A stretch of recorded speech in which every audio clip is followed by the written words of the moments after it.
Hey guys, it's Niklas here from upgradeToLife.com and welcome to this very important video called Your Desire is Your Hidden Identity, Making the Invisible Visible. So within this title there is a profound, deep truth that if you understand this, and my aim for this video is to help you understand it, then it will change the way you perceive manifesting it, will change the way you perceive your desires. Do you see them as something that is far away, is hard to get, is difficult?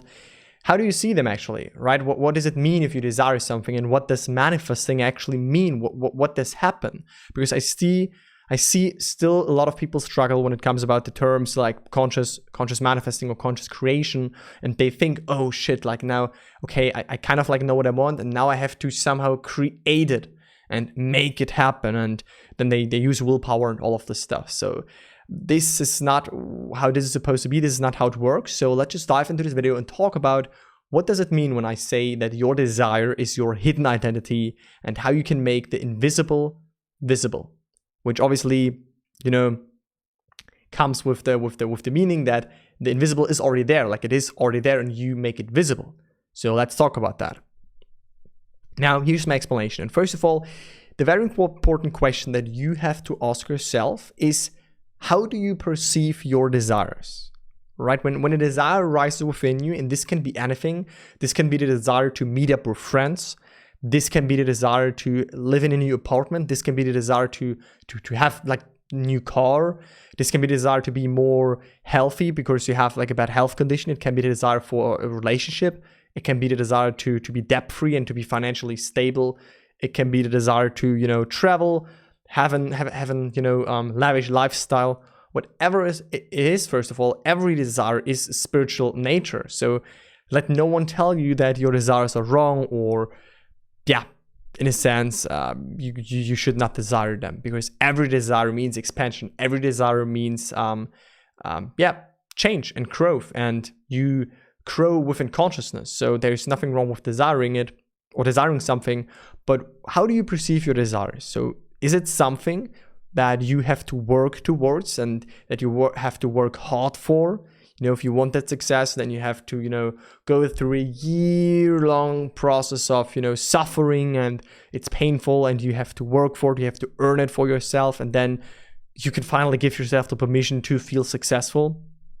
Do you perceive it as something that seems unattainable, far away, or is complicated to get, is out of your league? You place it on a pedestal, you think, oh, like, how will I achieve that? This seems too big for me. This seems too, too complicated so that I can experience it, right? Or is something that is there to let you suffer and feel the lack of it. So meaning, when you have desire, some people think, or they see that, oh, desire means lack. Desire means it's not here yet, and I suffer and I can't have it. And why do I desire this? And then they, you know, beg God, or they plead, or they cry, or they get frustrated because they think they can't have it. But this is only because they don't know how the law works, how life, how consciousness, how imagination works. And if they would know about the workings of the law of assumption, they could fulfill every desire that arises within themselves. So if you perceive your desire something like that, then you're not perceiving it the right way. Or you perceive it like something that is already available for you here and now, and that you basically just reveal. Meaning, when a desire is there, it basically is the knock on the door showing you what is already available for you, like what is there, what's already in existence, and what wants to be experienced also in this world through you. In a sense that your only job is to, like I always say in all my videos, because that's the only thing we have to focus about and we have to focus on, is to occupy it and assume you already have it, right? So this is just as an introduction, right? How do you perceive your desire? Something that's away, that's separated from you, that's out there, that's hard to get, that's you have to work hard for, wait years for, and all of this stuff? Or is something that is, you know, already within creation, and that wants to be experienced, that is already been experienced in a sense, not just like manifested, and you just reveal it. You make the invisible visible by occupying this desired state that is currently not visible, but that's okay. I mean, you know, your name is also in a sense not visible, but you know you have your name. So any other state that you want A name is not a state, but any state that you want to be in exists. It's right now invisible. And if you desire it, it means it is already there. So your desires are nothing that you have to strive towards, that you earn yourself, or that you have to reach, or that is like separate from you, like I said before. Your desire, basically, whenever you have a desire, it is your currently hidden identity, right? Meaning a currently non-occupied state.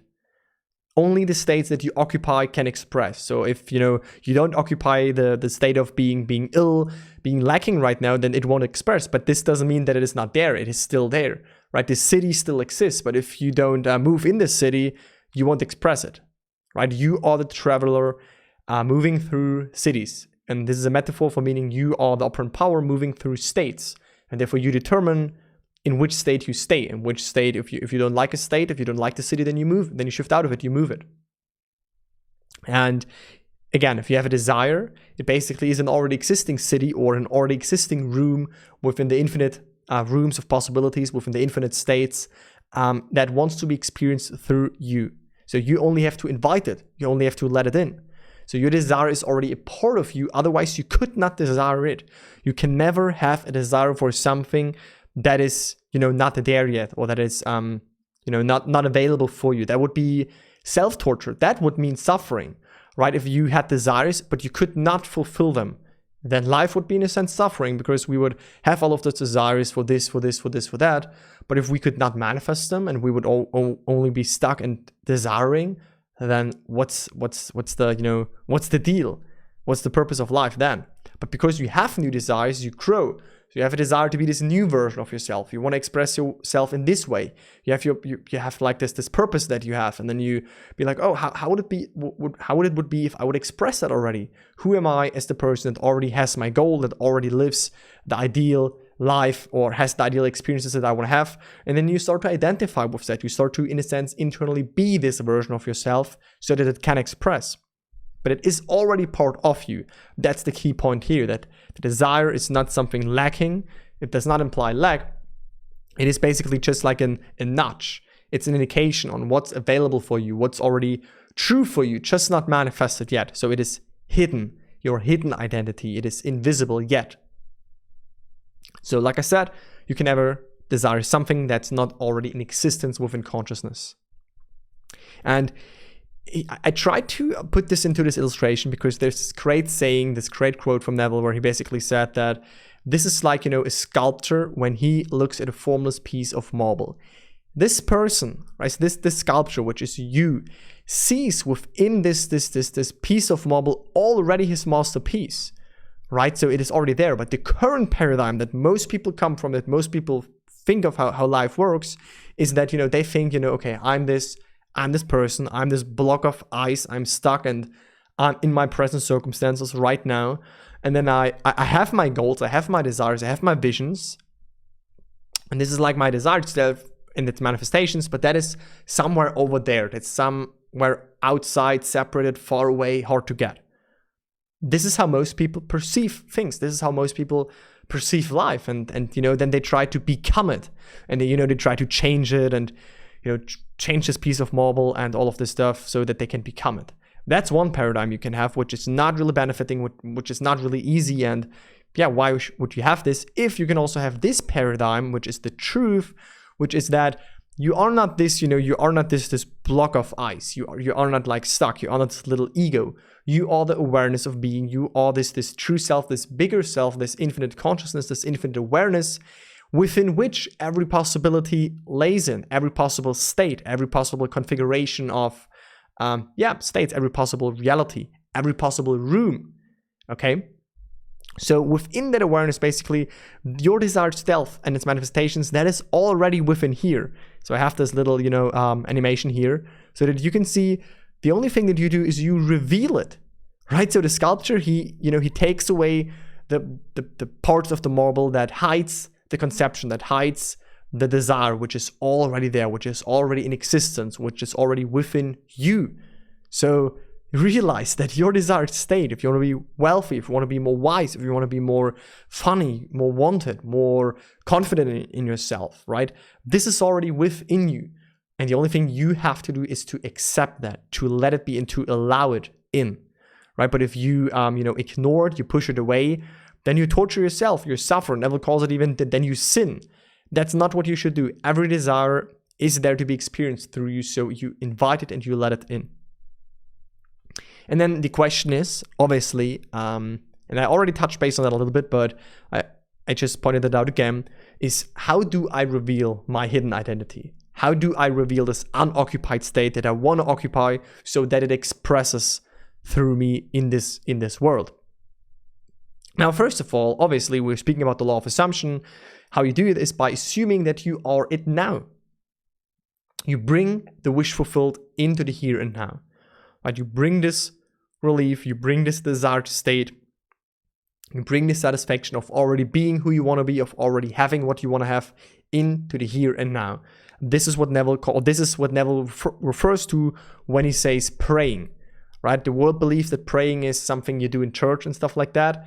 Neville realized that praying is recognizing yourself to be that what you want to be. I have a video on how to pray. I will link to this above right now.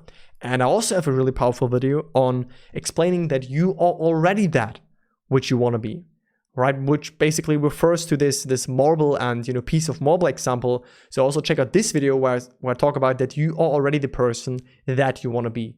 You are it right now. You just have to realize it, and you will view the world from it, and then you will, you have different thoughts, you will perceive things differently, and people will, respond to you differently because you now embody this new state. So, right, you assume that you're it right now, or you imagine something that implies that you are already your desired self, right? So within your imagination, you conjure a scene, an act, an experience that implies that you are already it right now. A congratulation, you touch something, you see something, you hear something. It can be whenever you want. It's not so much about that scene, but what it implies, meaning that you are already it. And I always like to say this, and this is really important, and that is that there is nothing to wait, because again, every desire, right? If you go from the premise that creation is finished, and if you tap into this kind of sense, into this feeling, into this, into this paradigm, into this knowing, which, you can tap into more and more, and you will actually feel like it and view the world from this paradigm that every state is available right here, right now, then you just decide that, okay, this is me right now. No effort, no hard work, no struggling, no long drawn out process and suffering included. So there's nothing to wait. If you wait, then you cannot expect the mirror to show back any other results, any other manifestations. Only when you change, the mirror changes. And you're the operant power. You determine which state, which identity you occupy. And the hidden identity will start to become the visible identity, right? You will live from the new state. So meaning, right now people know you as you are right now. Then you start to, for example, inwardly occupy this new identity, this new state. And people might still see you, like external people might still see you as the person that they think you are, but you are inwardly already a new person. You have inwardly already shifted your identity. You have shifted into that new state. And over time, this will become the visible identity because it will manifest through you. And then also people will realize that change within you, and they think that it happened through this bridge, and this happened, you took this step and this step and this step, but you can trace it all back to that imaginative experience. You could trace it all back to that shift in consciousness, to that deep shift that you took within your identity. Now I have some quotes to just conclude this video, and then I think you got the point. So desire is hidden identity. What I want, I already have. Believing I already have it, it must appear. Right? Exactly summarizing what I just explained to you in this video. You are already that which you want to be, and your refusal to believe it, your refusal to believe this, right? This is the only reason that you do not see it. Okay, so if you refuse it, if you still look at what is currently there and you take your cues from that and you think that this is, where you should take your cues from and what your beliefs from and how you should feel, and you let the 3D world, the mirror, determine your state, then you get into this unpleasant loop. So accept it how it is right now and focus on the state.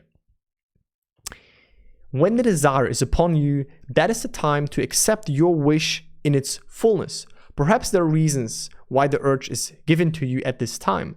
Your three-dimensional being, like your human self, right, that lives in the three-dimensional plane of time and space, may think it cannot be now, right? Your three-dimensional mind says, how can I be this now? There is no proof. My current circumstances are completely different. I see the red numbers on my bank account. I see that I'm, still lonely, and, I still have this health condition, and it cannot be right now. However, your fourth dimensional mind, meaning within your imagination, right? Fourth dimensional thinking. I also have a video on how to think fourth dimensionally. If you want to check this out, I will link this above right now. Within there, you can already experience everything that you want to experience. It is there and here right now. It's not separate. It's not far away. It's not out there. So your imagination knows that it already is, because you could not experience it if it would not already be the case. So the desire should be accepted by you as a fact now, right? If a desire comes up, then it's the wrong way to question, how will it happen? What can I do right now? Oh my God, I'm lacking this. Oh, this is far away. Oh, this is hard to get. Ego perspective. Right perspective? Great. It is showing me something that is already within creation, that already exists, that already has been created, right? That already is within consciousness, within me, within my true self. It is already within awareness. My only job is to occupy, to select it and to let it in, to invite it, to assume that I am already it, until it becomes natural and normal, and then it will unfold. That is how it works. Right? So invite your desires, be thankful for desires. They help you grow, they help you evolve. If there would be no desire, there would be no human progress. So appreciate your desires, be thankful, and then just invite them. They're gifts given to you from your true self, and they are already real. So they are your hidden identity, right? And you make it the visible identity by doing exactly what I shared with you in this video. So hopefully this video helped you. Let me know in the comments down below what you think about this, if you liked this video and the type of explanation that your desires are your hidden identity, already a part of you, already available for you. And yeah, if you have any questions, leave them in the comments down below, and I speak to you soon. Talk to you in the next video. Bye guys.